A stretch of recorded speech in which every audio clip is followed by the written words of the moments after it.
A couple things. Out of courtesy for everybody tonight, if you have cell phones on, either turn them off or put them on vibrate, please. Wait until you see the collection plate. Which does bring me, actually, I've got a couple things as introductory remarks. When I was in junior high or high school, frequently we had a thing called Word of the Day. Today's word of the day is civility.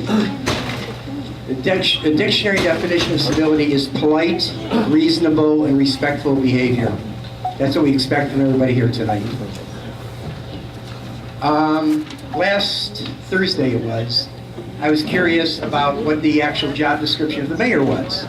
So I went over to City Hall, and I stopped at the switchboard and the information desk, and I said, I'd like to speak to somebody and get a copy of the job description for the mayor.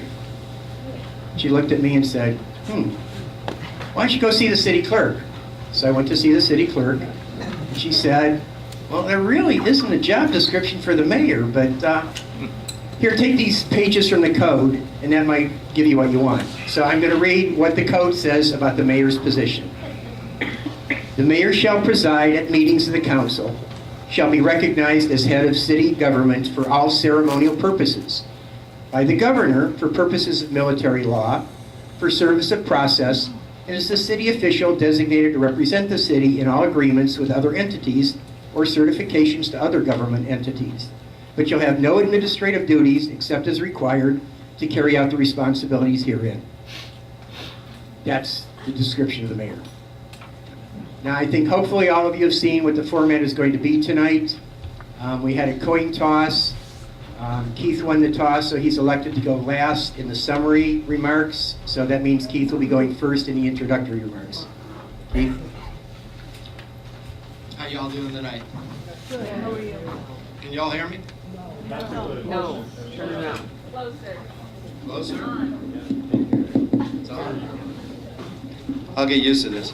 I want to thank y'all for coming. I want to thank Mainland's Unified for hosting this Meet the Candidates Forum. I think it's very important. I mean, how does the public know how to vote? By the signs they see or by the signs they count? If they count, I win.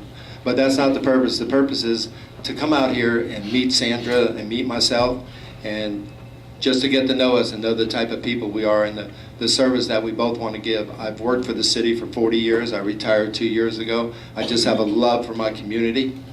And, I'm just praying and hoping that y'all are going to vote me in to become the next mayor of Pinellas Park. So I do want to serve each and every one of you. Thank you.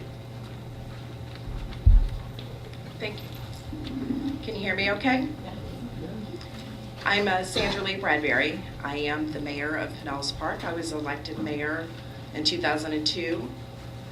Prior to that, I was elected to city council in 2002, elected to mayor in 2012 when Bill Mishler retired. I grew up in the community. I moved here when I was 4.5 years old in 1968, so I'll let you guys do the math.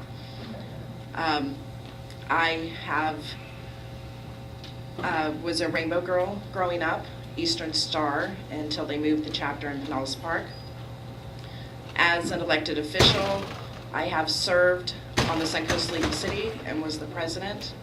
I serve at the Florida League of Cities Board for Environmental and Energy Efficiency for the state of Florida. I am on the Mayor's Council, and the Mayor's Council did choose me to be the representative for all 24 cities to the charter review that is going on currently and will go on until the end of July for the county. Like I said, I was raised here. My husband, Kevin, who is here this evening, he and I will celebrate our 12th wedding anniversary in April. We have a child, Garrett, who will be 10 in April. And I have a wonderful stepson who will be 26 this May. As you know, the last name Bradbury, my father Cecil, was on city council and served as mayor from 1978 to 1998. And I just want to let you guys know how much I have for a sense of community. That's the way I was raised, and I really enjoy being on city council and being the mayor here in Pinellas Park. It's just a part of my blood and my heart. Thank you. For those late arrivals, There is a list of prepared questions the candidates have been given. It's at the door if you'd like to follow along. Does everybody have one in the audience? Because it'd be really helpful. I sort of resent times when people would put up a slide and proceed to read the slide to you. So it'll be much easier if the candidates just start responding to the questions. If you'd prefer, I could read the questions, but I think that's going to be a waste of people's time. The first one has to do, by the way, with the proposed referendum, which is dealing with giving exemptions to companies either moving into the city, adding employees, etc. So, Keith, if you'd like to look at that question from the standpoint of responding to the question, which is whether you're for it or against it, and why. Yes, I am for it. I think it could do a lot of good things for our city when we're competing for other businesses to come into our municipality. The municipalities around us have adopted the same program. What scares me though is it may not be used very much because the city of St. Petersburg's only given out one application in 2.5 years. And I would like to see it work. I would like to see that help us to attract new businesses into our community. I believe that the city council will be the one that oversees the applications and works along with the Pinellas County Tax Appraiser's Office to see how much tax credit they would receive.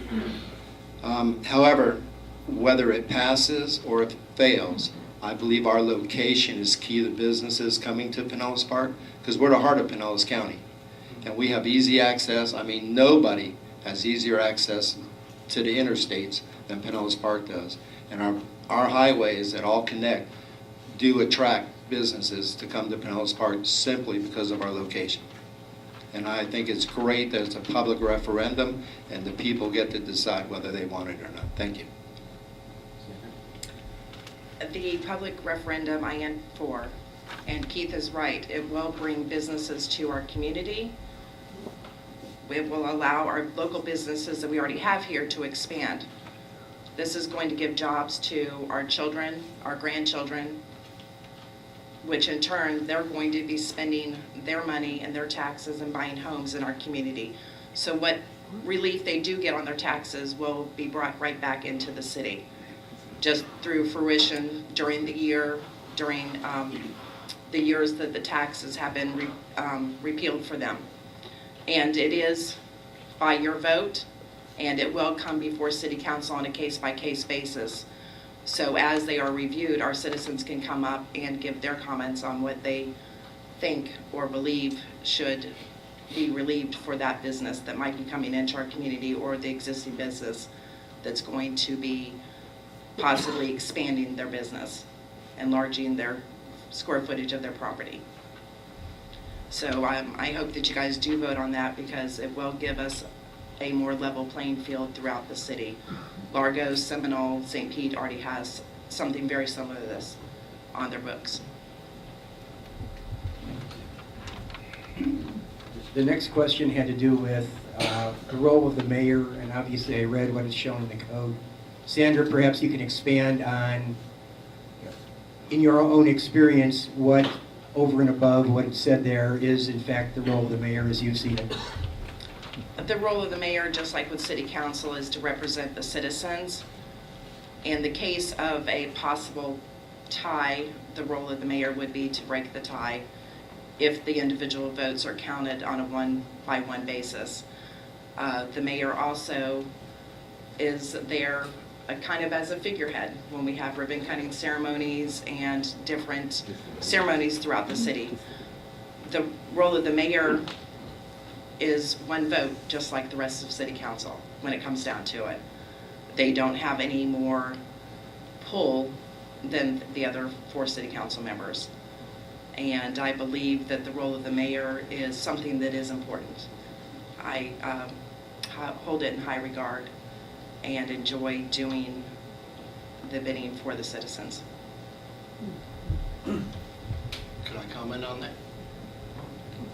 From 1998 to 2012, Pinellas Park had a full-time mayor. I don't know if you all were aware of that or not. Yeah, right.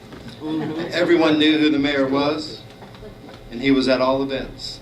and probably at most of the births in Pinellas Park, if I'm not mistaken. But most of all, he was always there for whatever need the city had. You know, I'm retired from the city of Pinellas Park. I have a great working relationship with the entire staff.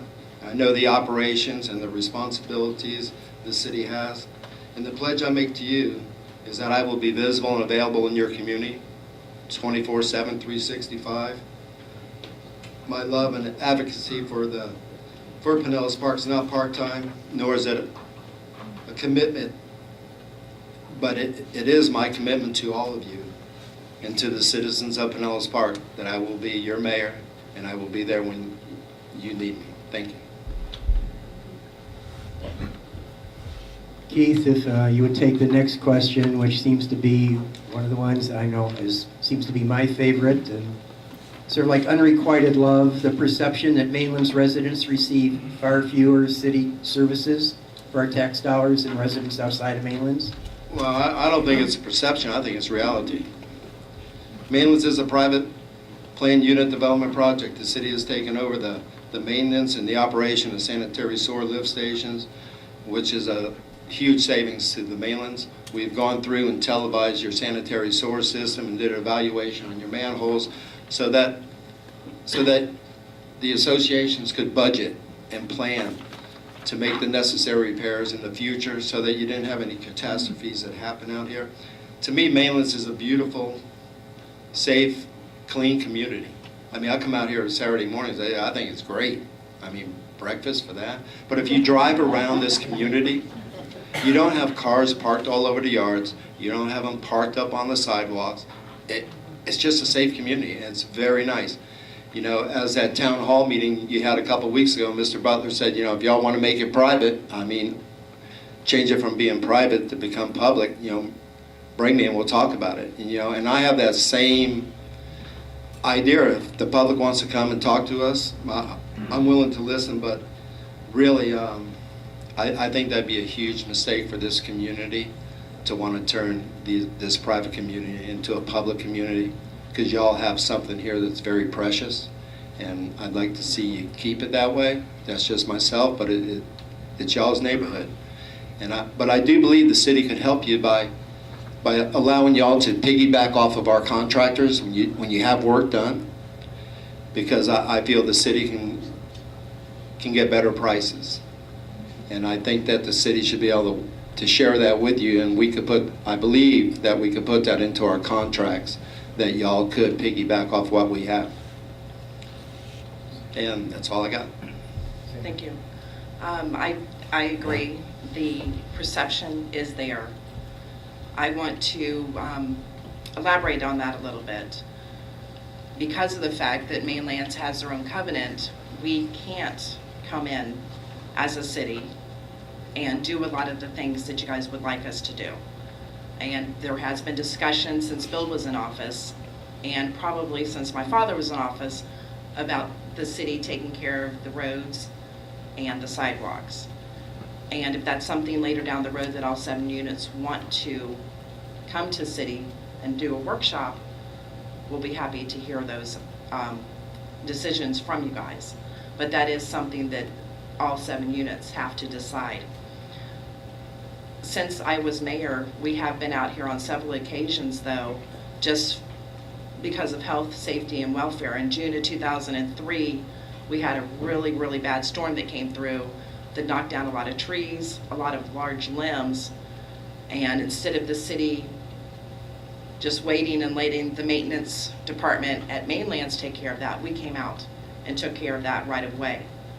It was a decision that we just felt needed to be done so that the citizens of Mainlands could come and go. If there was an emergency vehicle that needed to come in or our police officers that needed to come in, they didn't have to try to navigate around the limbs. The citizens didn't have to try to navigate around the limbs. We have come out here and checked on the sewer, and the city also has allowed the reclaimed to come through here so that the beautiful lawns could be watered, the golf course could be watered at a considerable less cost instead of using the potable water that had been used in years past. And there's always plenty of opportunity for the citizens of Mainlands and the city council to work with you guys on other projects in the future. I think we're sort of continuing on the same vein. Sandra, if you want to continue, sort of expand on what you were just talking about. What plans do you personally have to improve communication between the city and Mainland? There's several things. Donna Massey and I had talked prior to this event this evening, and she let me know that Mainlands has a TV channel all of their own. And so I did contact staff that takes care, it's the media events director, Tim Cadell, and asked him to reach out to Donna so that the items that we have on our channel would be able to be added to your channel with all of the activities that are happening in the city. And we have the city website for those of you who are tech savvy. You can go on the city website, there's a calendar of events. You can go, if you're Facebook friendly and you're social media friendly, the city has a Facebook channel, the fire department does, the police department, and there's several other of our city departments that have Facebooks. We also have See, Click, and Fix. So not only when you're in Mainlands, but when you're out and about in the community, if you see something that you're happy about or you see something that you think that we need to take care of, you can actually take a picture of it, go to the city website, push the little button that says See, Click, and Fix, enter your information, let them know which item you're looking for, whether it's a pothole or if you just see something that's great. It will get sent to the proper department, and from there, they will respond back to you.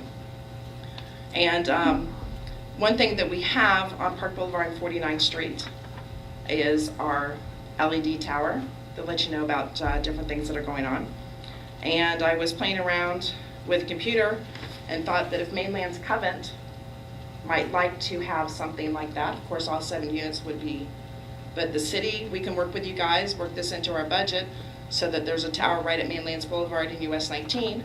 That'll let you guys know what's going on in the city, and at the same time let the residents that are traveling up and down US 19. So that is something that we can put on our city budget. Hopefully the rest of the city council will vote and agree, and if the 7 units, because we would actually have to have permission to be on your property to put this there. But I thought this was something that would really enhance the area, let you guys know what's going on in the community, and at the same time let the other citizens that travel US 19. Keith, obviously this is going to your wish list now, so if you were king, queen, whatever, what would you do to improve communication? Well, when I become king, what I'm thinking of is, right now the city uses Bright House Channel 641, Verizon Channel 21. I'd like to see if we couldn't work together and get the city's newsletters put on those channels. And I'd also like to see work in a partnership with Mainlands and with our staff and Media Public Events and see if we can get the newsletter put onto y'all's TV channel also. Now, I believe in the past years, 2 out of the 7 units used to get the newsletter with their water bill. Is that correct? But nobody else got the newsletter. And that's just not a problem here in Mainland. It's a problem throughout our city that not everybody gets the newsletters. And I think that just gives a lot of information, a lot of events that are happening. And I think it'd be great not only to have newsletters, just the residents receive them, but I think we should put them in our parks and some of the popular restaurants in the town so that when the visitors are coming through Pinellas Park, they can see what a wonderful city it is, that they can see all the events that we have going on and attract them back here. But in the meantime, I would like to see the city courier drop off paper copies of the newsletters out here to the recreation centers so that y'all could put one in what's happening, bulletin board or whatever y'all have, and that there be some on the counter for your residents to pick up and take home so they can see what's going on in Pinellas Park. Okay, next question has to do with the point of contact. If there's a resident in Mainland who has some concerns, probably Sandra, you're better poised to address that question. Well, There are several of our council members, including myself, that are out here every Saturday for pancake breakfast. I have given my business card that has my cell phone number on it to several of the citizens when I've talked to them.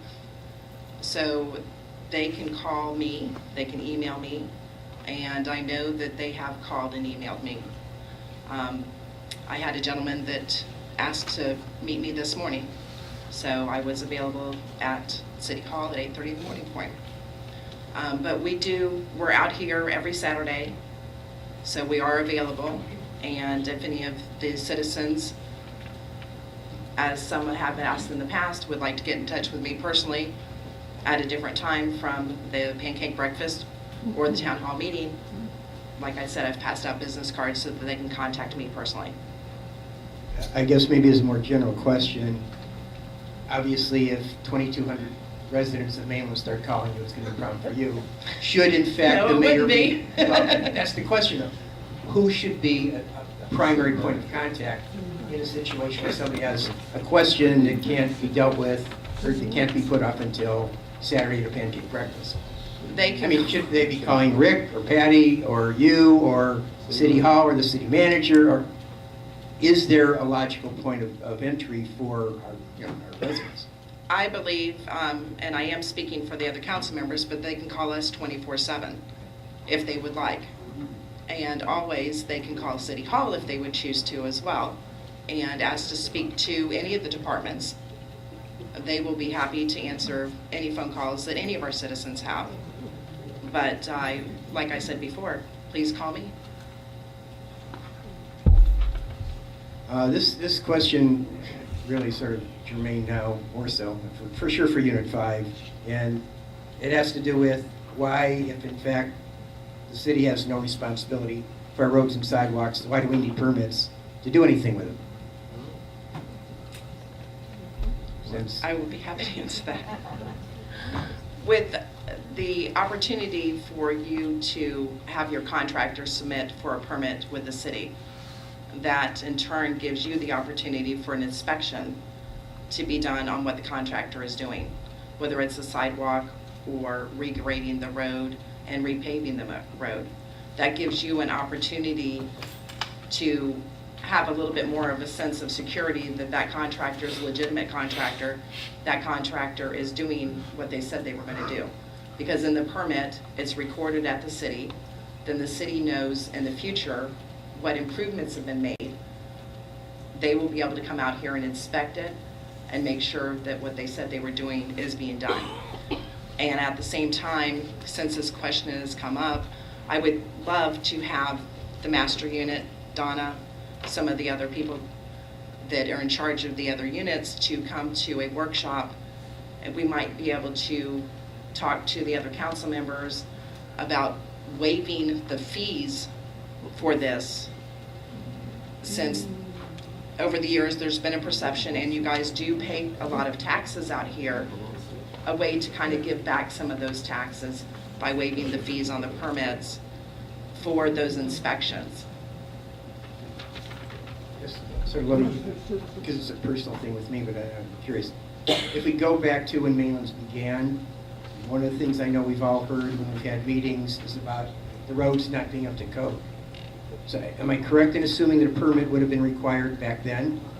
And therefore, since you just said that inspection is the benefit derived from having a permit, why did not inspection determine that the roads were being put in not up to code?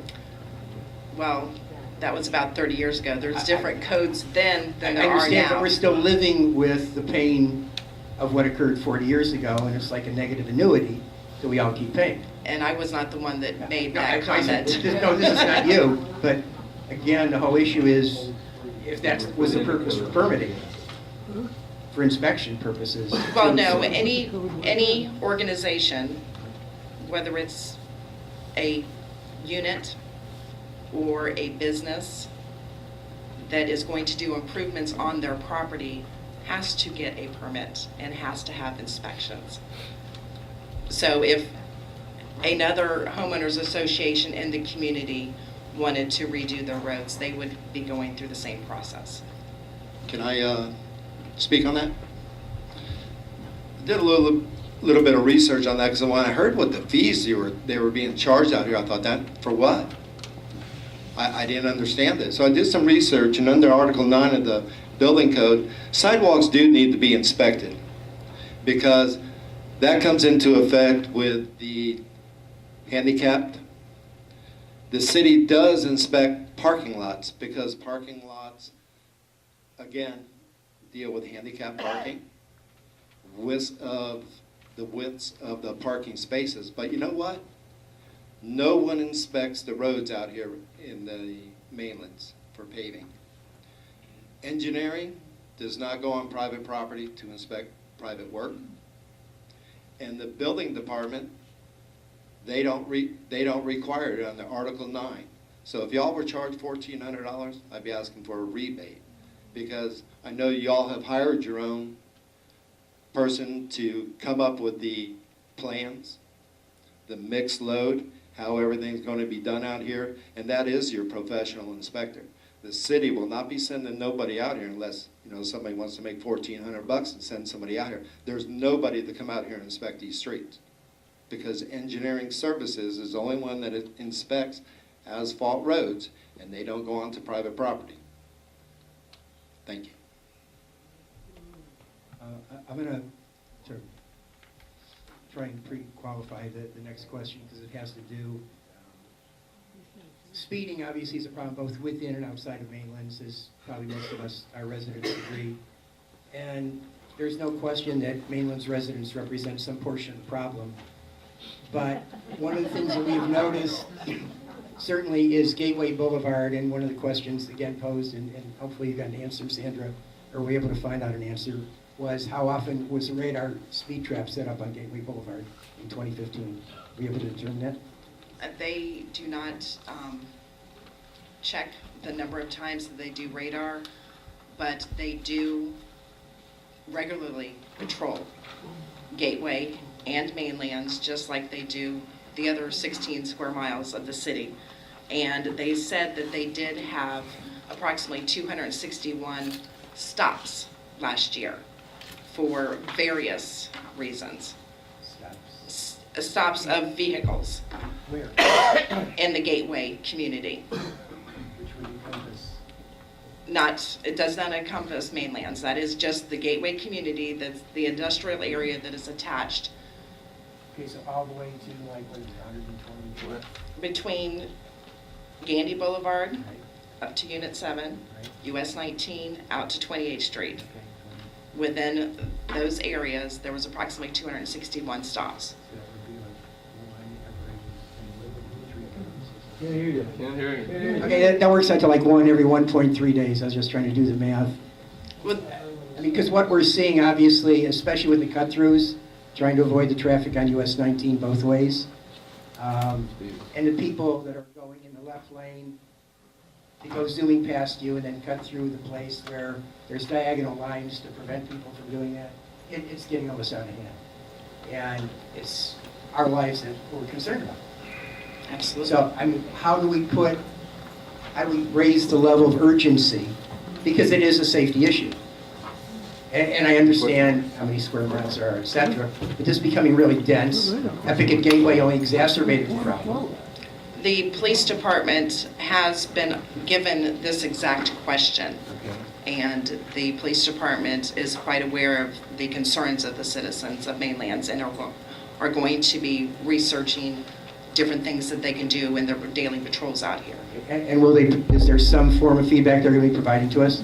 Absolutely. Through you, through them? Through us and through the police. I know that you guys will have a new neighborhood police, Mr. Sosa, Officer Sosa Jones, that will be coming out and visiting the community. And you guys are And I going to do. love Sosa Jones, because he's awesome. Let's see, this has to do with the actual traffic and the deterioration on the roads, which probably you've experienced yourself. So what's the status of that and upgrades, et cetera? Out in, which was part of the question as well, out in the Gateway community, the city does have that on their budget to start doing some repairs on the roads out in the Gateway community. And Time frame? They have it in their budget. It's going to be a couple of years out, but it is in the budget. And I know that you guys have concerns for US 19 as well, and I have done some research on those whenever you're ready for those answers. Can I help you out a little bit on that? Gateway was built under a DRI, and each year the owner of the property, the developer, he's required to make annual reports to the city. And I think what you're getting at, you want to know the traffic counts out there, what's being generated out on that roadways. Well, in September of 2014, there were 1,753 external trips. They don't count the cars coming in, but they count the cars going out. I don't understand why, but that's what they do. I think it's because they don't have restaurants and motels in there, so they just count the external trips. Now, Excuse me, Keith. yes. From all possible exits of Gateway? I imagine because they're required to monitor the whole Gateway project. Because there's like 4 different ways of it out. Yeah, and they're required to, all traffic going in and out, going out of Gateway, external trips. That was daily? Yes, that's daily. Then, in November of 2015, the trips went up to 2,229, counted every day. Now, the city has budgeted $350,000 to repave Gateway Boulevard. That was supposed to be paved last year. It was budgeted in the 15-16 budget, but they did not spend that money, so they moved it forward, and it's supposed to be paved in the year 2016-17. So after October of this year, you should expect to see crews out there repaving Gateway Boulevard, unless they decide to extend it out another year. But it is in the budget. Thanks, Keith. Development of the vacant property? Sandra? The development of the vacant property is owned by the Huntley family, so we do not know when a developer is going to be coming in. The city does not own the rights to when that's going to be developed. They do, if they do decide that they want to develop it, because of the covenant that's on those properties, they will have to come before city council, because the properties do have an assigned covenant that states that they cannot harm the mainland's community. One prime example of that is when Bill Mishler was still in office, Syntec, with their air handlers and their machinery that was on top of the building. The city worked with Syntec to have that machinery and those air handlers turned away from the mainland's community. We do have, and I talked to Donna about this, a polypack that's out there that has the automobile museum and the polypack machinery. They came before city council for their first reading at our first meeting in February. They're going to be expanding their business. They are doing very well out there and are going to be building an additional building out there. And they had to come before city council, just like every single other parcel that's out there, to make sure that their setbacks are correct so that they are not harming the mainland's community. Keith, you probably, based on your experience, can answer the question. How often is our water supply checked for contaminants? Oh, I don't think it's ever checked. Oh, no, I'm sorry. It's not Flint. No, really, the city actually tests the water at probably about 19 locations on a daily basis. They go out and flush the lines and make sure that everything's clean, and we take samples and make sure the chloramine level's above a 0.6 and the pH is above a 7.5, because we like to keep that pH a little bit because it protects the inside of the water mains, so you don't get that rust and we don't get the corrosion. And in addition, we take 4 trihalomethanes samples quarterly, and that's because we're testing for the byproducts of the disinfection that we use for treating the water, to making the water safe. And then we take 1 asbestos sample every 9 years, and we only make 1 sample throughout the whole city. Now, y'all do have asbestos water mains out here, but that's not a problem. They're only a problem when they break. And that's when you see the utility guys out there in the moon suits and the breathing apparatuses. And they're spraying everything down to keep all the fibers down when they're making the repairs. Back in 1986, the Department of Health changed the law on lead and copper. You know, I don't know any of you guys out there do sweat fittings and stuff like that, but you know, it used to be you could sweat pipes real easy when you had a little bit of lead in your solder, but now you can't use lead in your solder since 1986. So the city, we're required to test 60 homes the first year. And we didn't have no, what I'm going to call positive hits. We didn't have no lead and copper reports that exceeded the allowable limits. So we were able to go down to a 30 house sampling plan every 3 years from that point on. We do test monthly bacteriological samples to make sure the drinking water is safe throughout the city every month, and 2 of those samples are taken out here at Mainlands. And I can assure you that the staff at the City of Pinellas Park is very professional, and they are very conscious about the health and welfare of your community along with the rest of the city. Thank you. Since it's going to become more relevant sooner, what do we need to do to get a drop box for voting somewhere in Mainlands? I have a phone number that you can call. We do not decide where drop boxes are. Deborah Clark is the one that would decide that. And her phone number, if Ms. Donna's ready to write it down, is 727-464-8683. And that's the supervisor of elections. Can I add to that? You all right? Okay, I spoke to Jason out, the supervisor of elections, on February the 18th. He informed me that they currently have 12 sites throughout the city of Pinellas Park that are drop-off ballots. All these sites need to be staffed, and they all need to be in secure facilities. And that it was too late. It was too late right now to get them out here by March 15th. But as your mayor, I will try to work with the supervisor of elections and get them out here for the next election, November 8th of 2016. Sandra, you were starting to allude to the US 19 traffic problem, etc. So now would be a good time.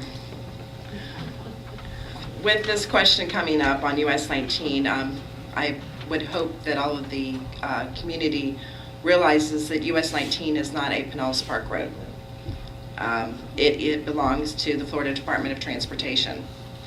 Since we had our town hall meeting at Unit 1, staff has been working with them to talk about accounts turning for the turn lanes coming out of Mainlands Boulevard.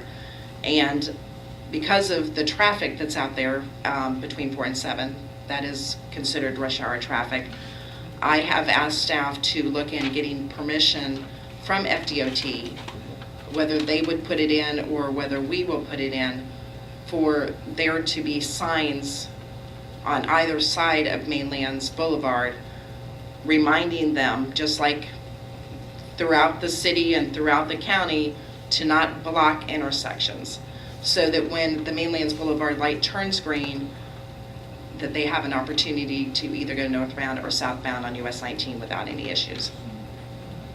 And we should be hearing back in the next day or two on that. Last question, I don't believe was Excuse me. submitted by, excuse me. Could I add a little bit to that? I did a little bit of research. You know, I've stood out on that street corner and waved the sign. Y'all might have seen me out there. It's dangerous out there, it really is. You know, and I notice a lot of people trying to get out of Mainlands. You know, going right, you just got to wait till the light turns red. Till it turns green. But I'll tell you what, when you want to turn left, even on a green light, sometimes you can't get through the intersection because the cars are blocked up.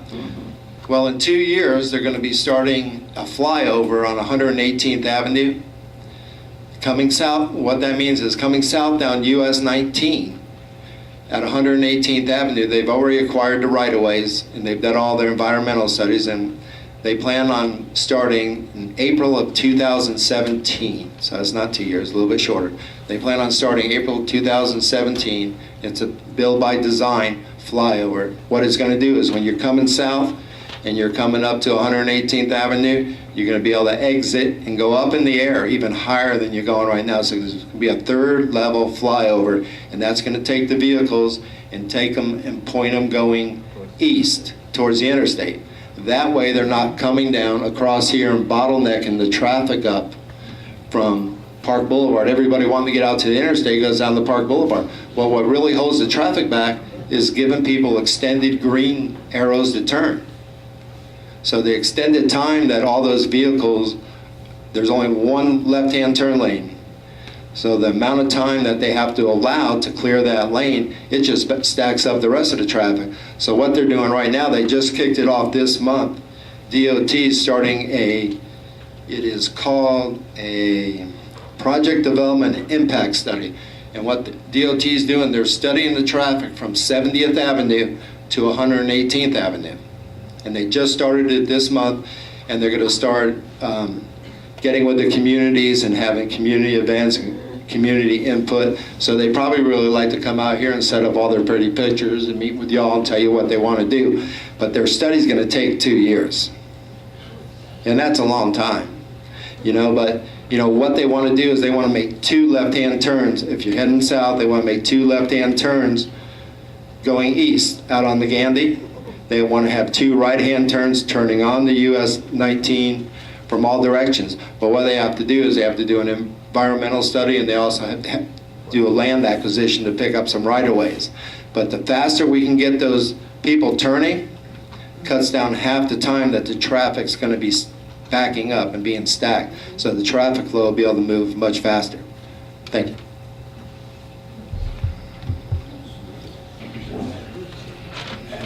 Keith, I think I'll let you respond to the last question that's on our list first, which is, why not eliminate the position of mayor, form a search committee to hire a certified professional city manager with a record of experience and accomplishments? Well, let me get out my piece of paper here that I wrote everything down on. And I did write it down somewhere. I guess I'm just going to have to go off the top of my head. It says Doug Lewis. It says Doug Lewis? Yeah. Okay. Doug Lewis, is he still the city manager? I thought he was a fire guy. Anyway, no, Doug's a great guy. To eliminate the mayor, I don't really agree with that. Because you're going to have another council person anyway. Because when it comes to voting, we need someone to break the tie. I think that city manager, mayor government is very good. If you look around the other surrounding municipalities, you'll see that's exactly what they have. To tell you the truth, I worked with Doug for a short period of time after he became city manager.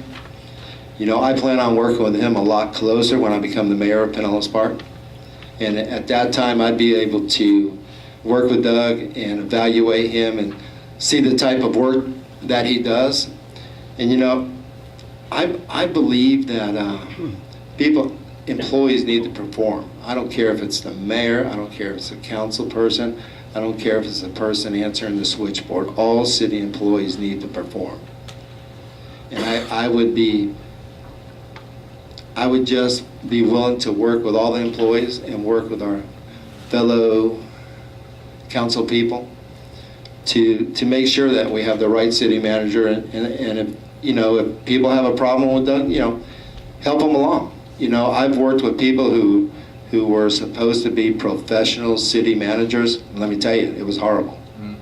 It was really horrible. I think Bill could tell you about that. I can name them. I think that we need to be careful what we ask for sometimes. But like I say, if I get the opportunity to be the mayor of Pinellas Park and I'm working close with the city manager, I'm going to have the expectations of him as I would all the other employees we have to deliver at a high level of service. I mean, we've got great employees. We've got a great fire department, except for one person. He's out there in the black shirt. And we got a great police department, and our public works employees are just totally awesome. And I'm just really proud of the staff that we have, and I would just like to see the government remain the way it is. However, it's the people's choice. You know, if you'd want to change the city charter, I'd be willing to work with you to do that, but I do like the form of government we do have here in Pinellas Park right now. Sandra? Thank you. Keith mentioned the charter. In order for there to be any changes, City Council would have to vote to bring the charter back before us. We would then have to select a charter review committee to go over not just one part of the charter, but the whole charter. And then they would have to get legal opinion to have the charter words of any items that they would want to change be written down, and hopefully so that we would not have a lawsuit in the future, that be brought to the citizens for vote, which is part of what they did when my dad was in office. The citizens voted to elect a mayor instead of appoint a mayor when he was in office, and they took turns being the mayor and took turns being the vice mayor. And the citizens decided that the mayor would run every 2 years. City Council continues to run every 4 years. So if we were to go to change any of that, we would have to possibly change a lot of things that were in the charter. I enjoy immensely being the mayor, and I enjoy representing the cities. Our city manager is a certified city manager. He saw in his future, when he was going up through the ranks of the fire department and becoming a fire chief, that he wanted to possibly one day be a city manager of a city. He started taking his classes a long time before he even became fire chief. And so rest assured, our city manager is a certified city manager and continues his education on a yearly basis. Thank you, Sandra. You're welcome. At this point, we're going to take questions from the floor, if you would. Larry has the microphone in the back. Give your name, and then if it's directed against one of the two candidates here.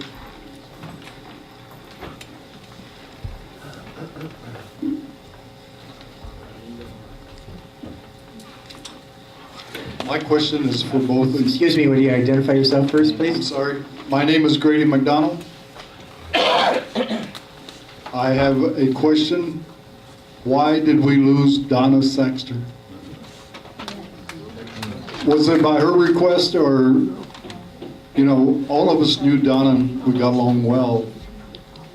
You know, and Donna is a very sweet woman. I've met her at a lot of other HOA association meetings, and everybody speaks very highly of her. I believe I heard it that night from Michael Hayworth that she's going back on patrol. Now, I don't know if that's through normal rotation that the police department does, and they're putting new staff out here. So that's one of those questions where I wouldn't say it's governmental. I'd call Michael Hayworth directly and ask him. He's a straight shooter, I'm sure he'd tell you. But as far as I know, they're just rotating her back in patrol, but maybe Sandra could give you some more information. The police department rotates their staff from patrol to detective to community outreach, and Donna Saxer was rotated over to patrol. I think that that's going to be a benefit to the new police officers, that's going to be able to pick her brain, and hopefully they will learn how to be so outgiving like she has been for so many years. Sosa Jones is the new person. He's rotating into that program, so you guys will meet him if you haven't met him already. But that is just strictly rotation. 2 years ago, they rotated the police officer that served Pinellas Park High School out, and a new police officer went in. It's just standard rotation that the police department has done for many years. Not only with Mr.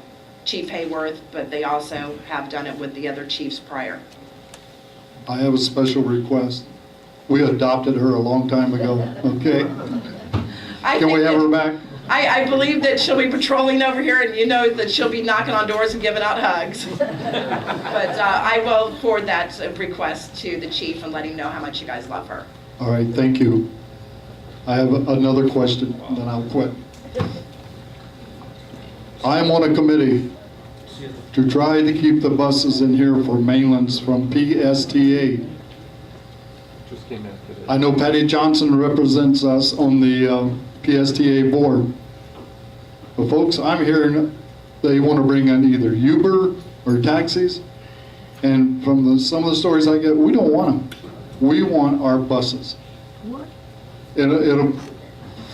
We pay taxes for this, do we not?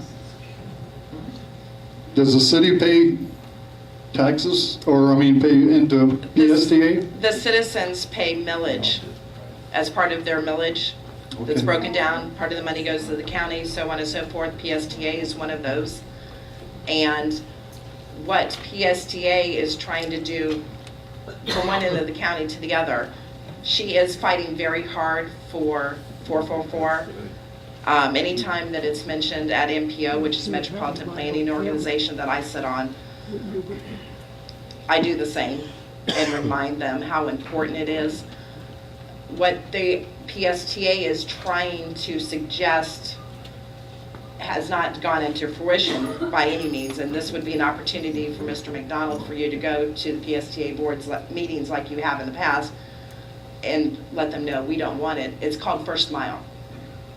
And it would be with any service, whether it's taxi, Uber, Lyft, where they would take you at a discount the first mile to get you to a bus stop if there was not a bus stop immediately in your community. And they have suggested that Mainlands be one of those areas, and Patty is fighting very hard for that not to be the case. Keith, do you have a response? Well, I'll tell you what. I know Patty's a fighter because she beat me last time. And I'm sure she's going to give everything she has to keep those buses rolling through Mainlands. But have we ever looked at the idea of how about Pinellas Park had its own bus service? You know, I'm not to replace PSTA or anything, but one that ran around to the communities that need us. You know, we've got 2 buses that sit down there at the Senior Citizen Center. We don't need any buses bigger than that. Not that we take theirs, but we could buy buses like that. We could hire a couple employees, Rick, and start our own bus service like the beaches have. They have their own trolley service. Why couldn't we have one that runs through Mainlands, runs through St. Giles, drops people off at certain locations where we need to be, like at Publix or Winn-Dixie? Why couldn't we look at supporting something like that? Pinellas Park's own trolley system. I think that'd be a great idea, and I think that's something we could look at. And it works in other areas. Yes, it does. It works very well in other areas, my friend. Okay, thank you. You're welcome.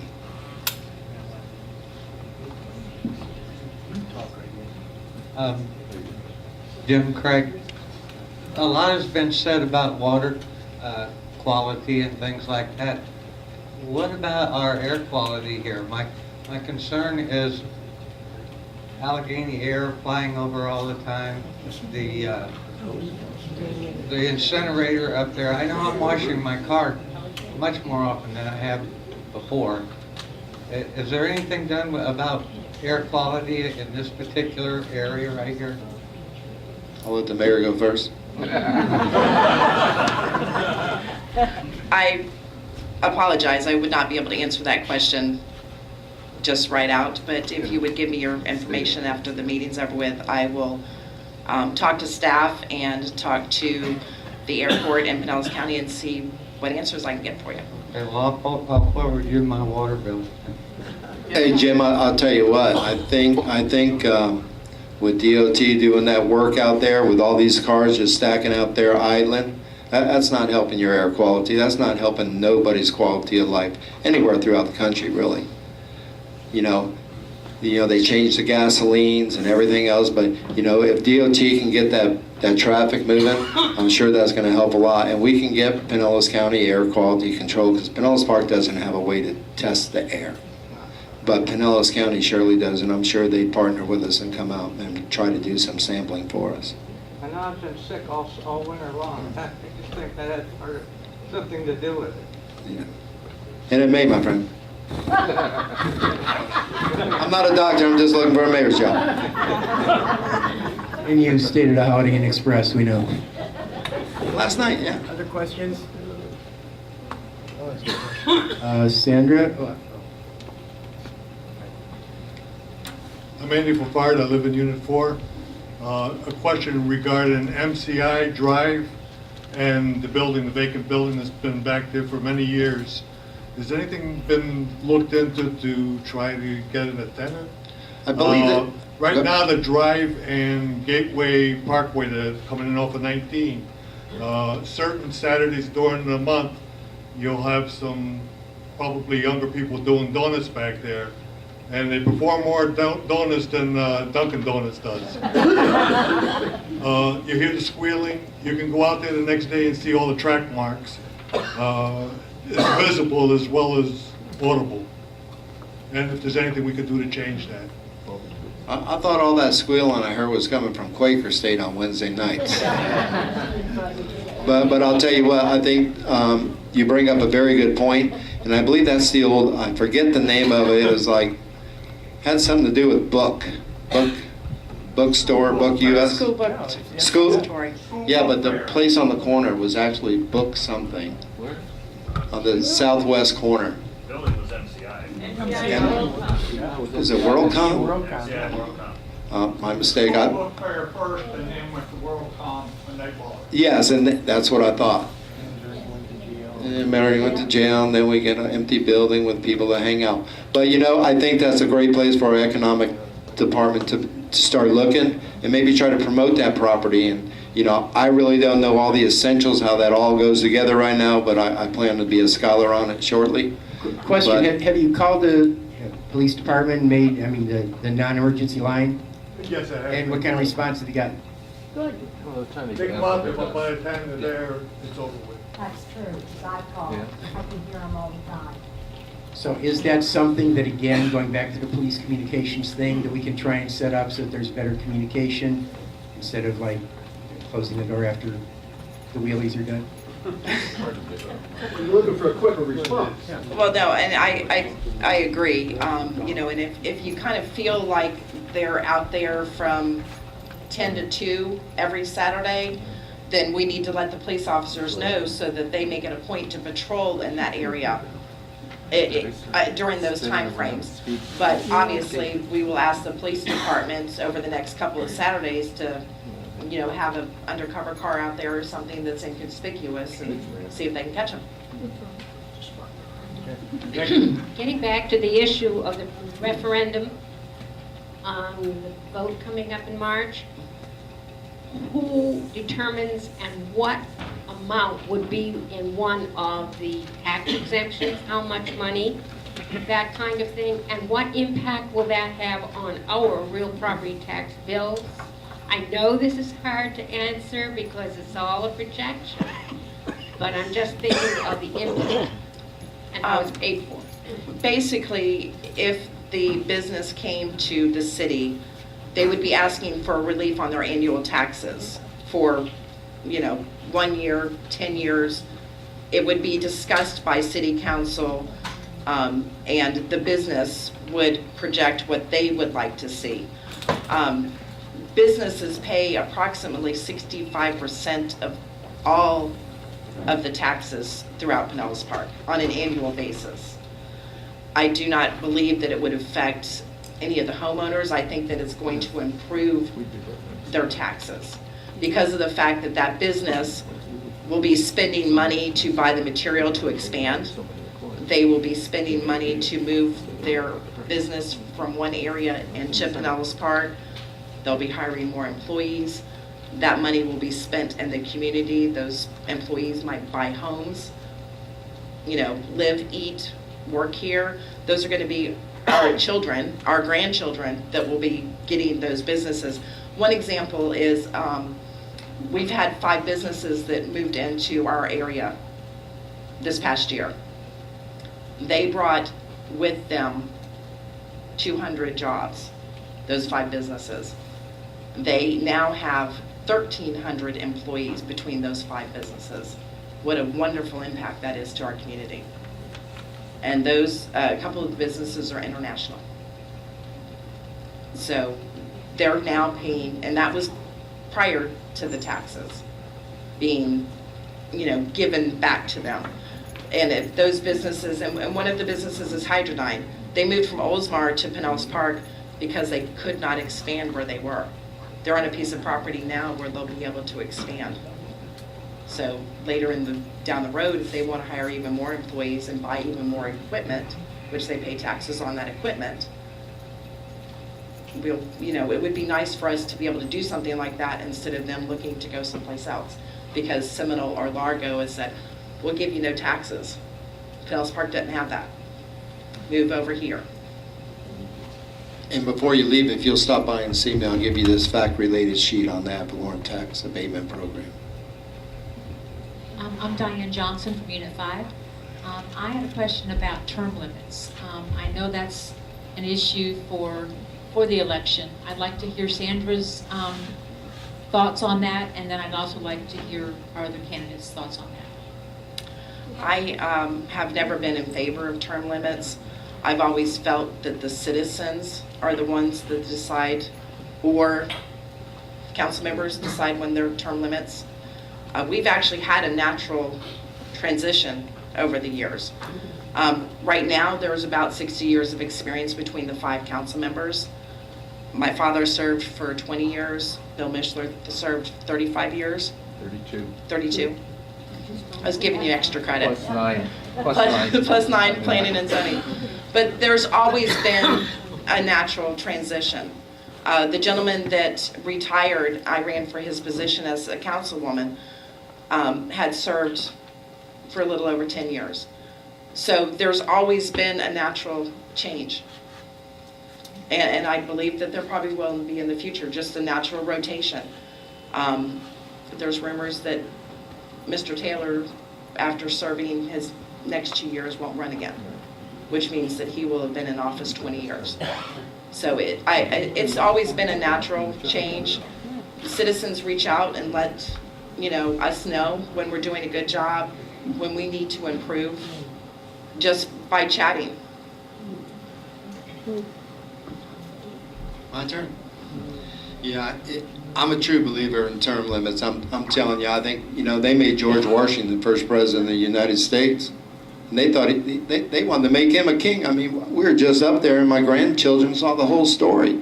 And they said, Papa, how come everybody stays for so long? And I had to explain to them, they become professional politicians. And nothing against Mr. Michelin, Ed Taylor, Mr. Bradbury, even Rick Butler. There's nothing wrong with them wanting to serve like that. But you know what? I'm saying give up your seat and run for another seat. You want to be reelected? Run for another seat. Because it is so hard in this community. If you look, it's hard to beat somebody. The incumbent has got it made, and the group is so tight. And I'm telling you, and I don't mean this in a negative way, they stand behind one another, they stick together, okay, and that's all perfectly fine. But there's a lot of people that don't even view their own opinion because they're afraid somebody else is going to get mad and not help them the next year get elected. And how do you fight something like that? And if you will look at the elections in Pinellas Park and see when any of the candidates have been challenged, it's probably pretty shocking. I know it is to me. But that's my story. And, like I say, if Mr. Taylor, when his seat's up next year, if he wants to run for mayor or seat number 2 or whatever seat number he doesn't hold, go for it. But you're giving up your seat and you're not the incumbent. You're running for another seat. And I think that's fine. I don't have anything against anybody who's held their office, Sandra or anybody else, Cecil, everybody. They've dedicated their careers to serving the city. But I think it's time for let other people serve this city and see if they can take it to the next level. That's it.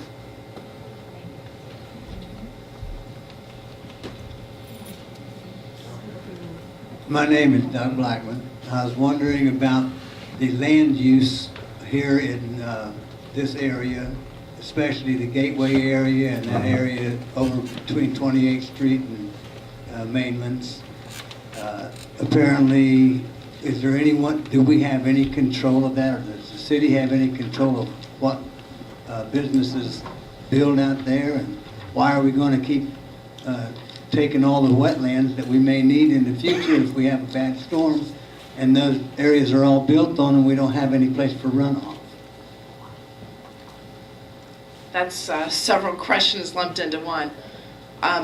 When a business is built, they have to mitigate their water on their own property.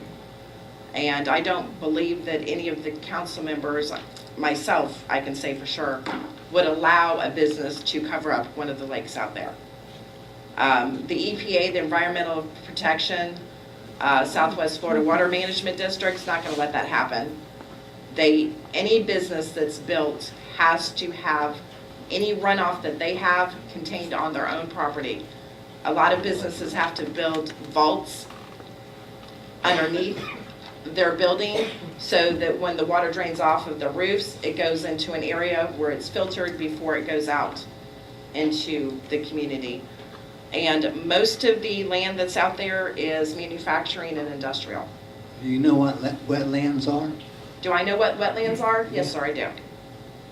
And there's several of them out in that area. Yes, there are. And they are required to only build on the part that is not wetlands. I've seen it, it looks to me like we're kind of flooding the area with businesses on lands that would be considered wetlands. Swift Mud's not going to allow that. And do we have a city manager, an assistant city manager, and a mayor? Yes, sir. Why do we need a mayor if we've got an assistant city manager Doug, that should be doing the job of a mayor? Doug, I think we've addressed those questions really already. Some of the ones that have been asked and answered previously. I'll answer them later. One last question, anybody? Okay. Last question, then we'll have the summaries from the two candidates. I'm Bonnie Schaefer from Unit 1, and we've had a mayor, the business of mayor has been handled by a part-time mayor. Do we need a full-time mayor, or can it still be handled part-time? You've been part-time mayor, correct? Every mayor that's been in Pinellas Park for almost 100 years has been part-time. Oh, really? Yes, ma'am. Okay, so do we need somebody full-time to do that, or would you be full-time mayor? I'll be full-time, but I'll be getting paid half the price, so you're getting a good deal. I'm part-time, but I'm going to be out there all the time. Got it, thanks. I will be available for All you. of the mayors are part-time, and like I said this morning, I was at City Hall at 8:30 in the morning to visit with a citizen. I've been at City Hall at 3 o'clock in the afternoon to visit with citizens. I serve at their pleasure, and I do my work in between. And if you look at the astonishing salary of $21,166 a year, if that was a full-time job, I don't think I'd want that person. No disrespect. It costs me that much to run for office. What are you talking about? I understand that you're paying, right?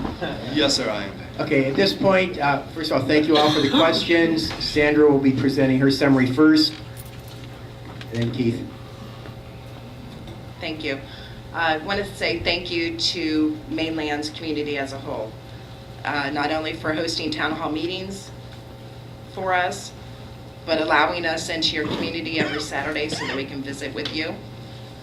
I also want to say thank you for always being involved in our politics and always being involved in our community. There are several times that you, as citizens, have come to our council meetings to voice your opinion, whether it's a praise or negative about a business that may be coming into the community. I also wanted to just say thank you for letting me serve. I said earlier that it's in my blood. I've enjoyed it. I have a family, so I have a vested interest in our community, and I've enjoyed serving, being the mayor when we rolled around to our 100 years. Who would have thought that a female would have been mayor 100 years ago? But I just wanted to also say thank you for making sure that we invest in our future and make sure that the progress that we've had in this community and the positive role that our city has played with other cities like Pinellas City who has kind of reached out to us over the years. They now have a city manager form of government. They used to have a mayor form of government and council members.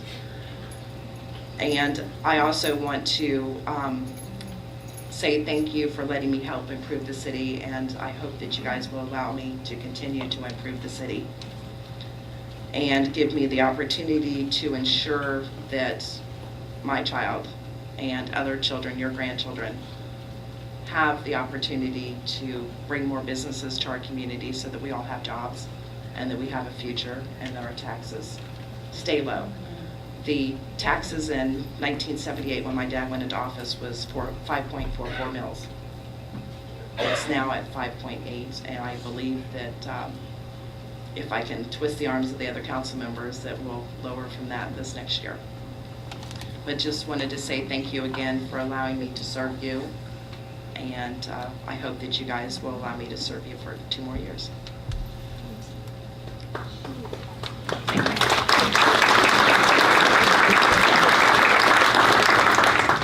So I got 5 minutes. Y'all know my grandbabies, I bring them with me, but give me just a minute here. I want to put together a little film presentation for y'all.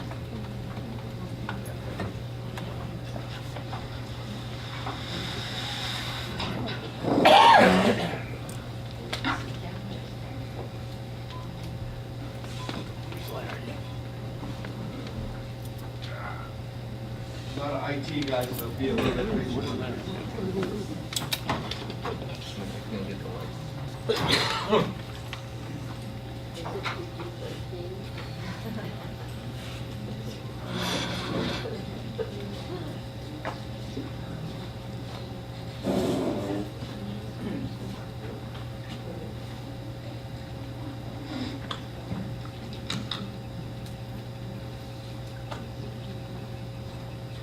Don't worry, I tried it before I came up here, it worked fine.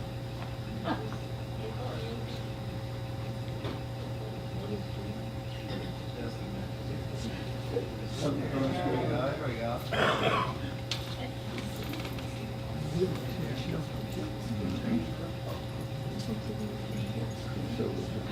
Y'all probably can't see that very good, can you, from back there? Raise the whole projector. Yeah, I'm going to, but I like to make the picture a little bit bigger, see what I can do. I'm using them all the time.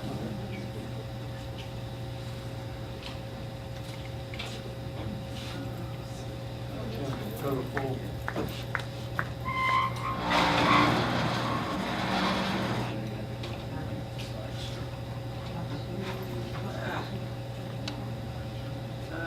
Can y'all see that?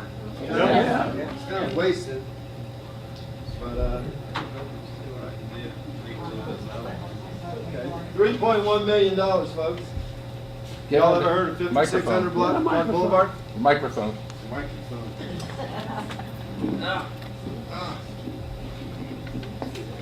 $3.1 million. Welcome to Pinellas Park. This is your CRA district. I even got Rick standing up for this. This is what we call our CRA district, Community Redevelopment Area. It's a special taxing district. So what we've done, what our council has done is they've taken $3.1 million and I'll tell you what, that $3.1 million, folks, is starting to grow. I just want to show you some pictures. This is one of the areas. That green building in the back, that's an artist building. That's where the guy does all of his welding. It's supposed to be a shop where people can come in and buy art in this downtown art district.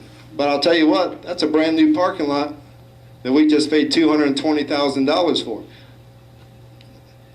So you see how he's parking there, and that's parked like that all the time. And that one vehicle in between the 2 trucks, we used to have them all around Pinellas Park, and we got rid of them because they're unlicensed vehicles.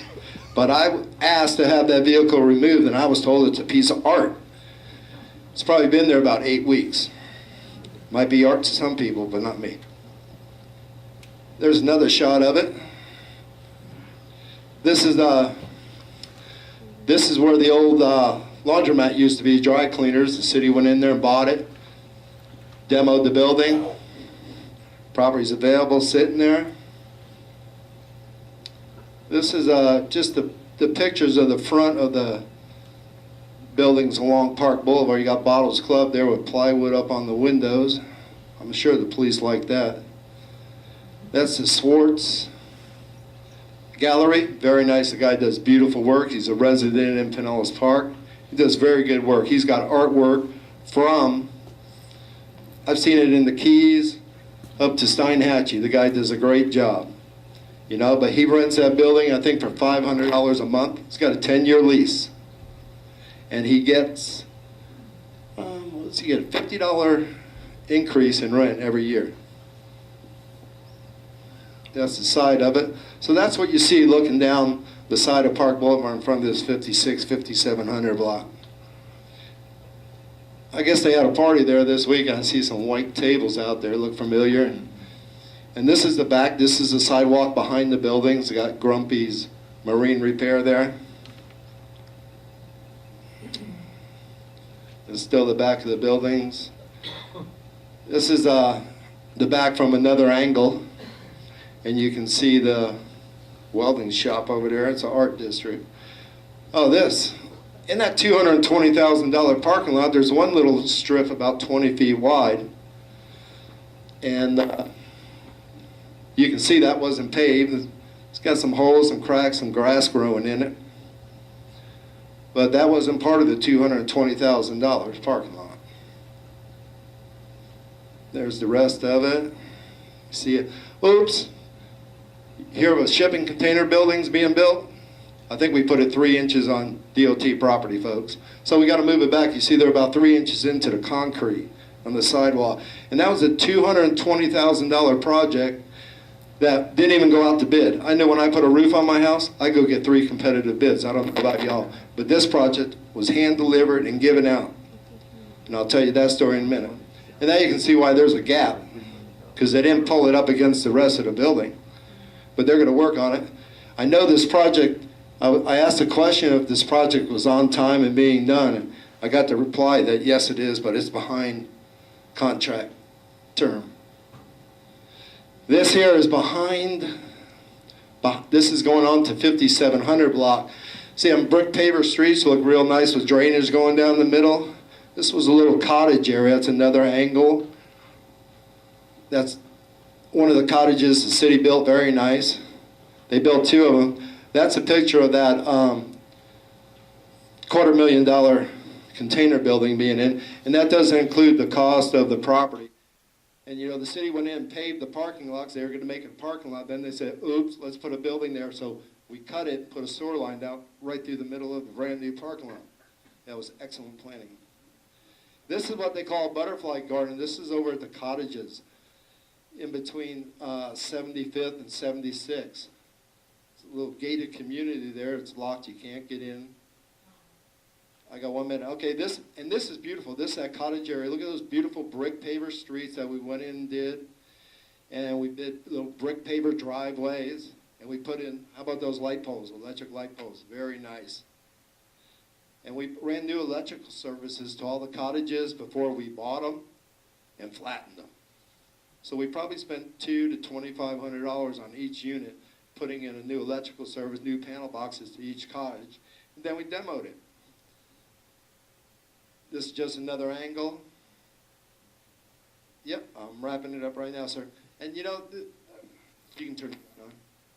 I just want to let you know that this is how your money's being spent. Now, I don't know how y'all feel about that. But like I said, I want my money to be spent wisely.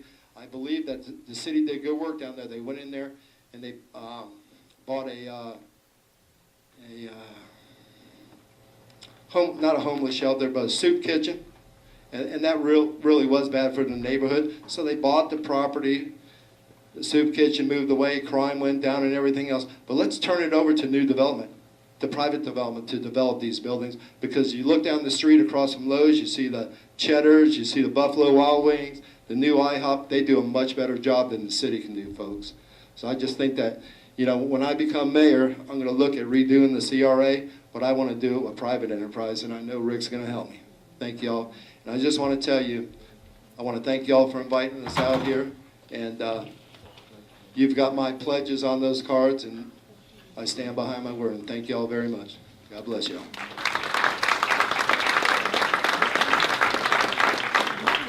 Thank you very much for being here tonight. Keith, thank you. Thank everybody for your attendance. Thank you. Don't forget to vote.